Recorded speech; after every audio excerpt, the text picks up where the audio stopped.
سندھ کابینہ نے نئے مالی سال 2026-27 کے صوبائی بجٹ کی منظوری دے دی۔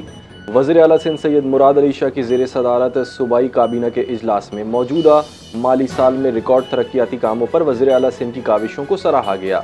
پاکستان پیپلز پارٹی قیادت کی رہنمائی میں ہم عوامی خدمت کرتے رہیں گے۔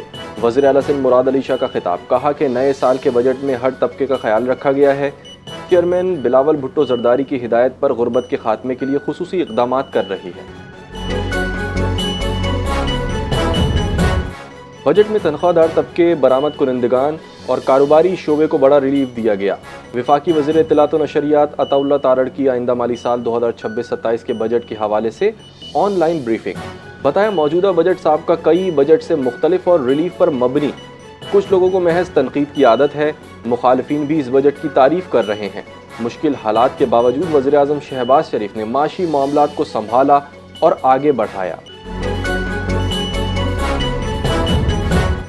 نائب وزیر اعظم و وزیر خارجہ سینیٹر اسحاق ڈار کا مصر کے وزیر خارجہ بدر عبدالعاطی سے ٹیلی فونک رابطہ، خطے کی موجودہ صورتحال اور اہم عالمی امور پر تبادلہ خیال، امریکہ اور ایران مفاہمت پر پیش رفت کا جائزہ، سوئٹزرلینڈ میں ایم او یو پر دستخط جمعے کو متوقع، مفاہمتی یادداشت ایم او یو پر دستخط کے معاملے پر بھی بات چیت، دونوں وزرائے خارجہ کا R4 اجلاس کی تیاریوں پر بھی غور، کہا کہ خطے میں استحکام اور امن کے لیے مشاورت کا سلسلہ جاری رکھا جائے گا۔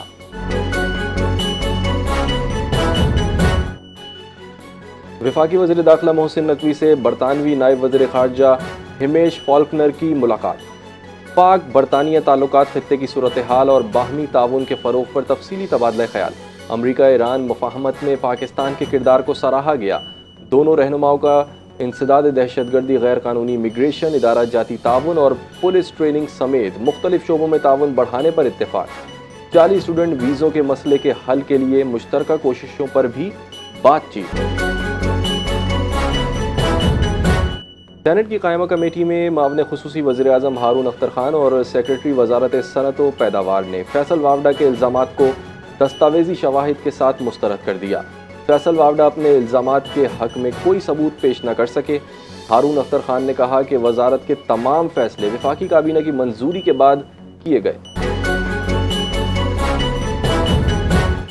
نیا معاہدہ ایران کی ممکنہ جوہری عسکری صلاحیت کے خلاف مؤثر دیوار ثابت ہوگا۔ امریکی صدر ڈونلڈ ٹرمپ کی فرانس میں متحدہ عرب امارات کے صدر سے ملاقات کے بعد میڈیا سے گفتگو، کہا کہ مجوزہ معاہدے کو امریکی کانگریس میں نظر ثانی کے لیے بھیجا جا سکتا ہے۔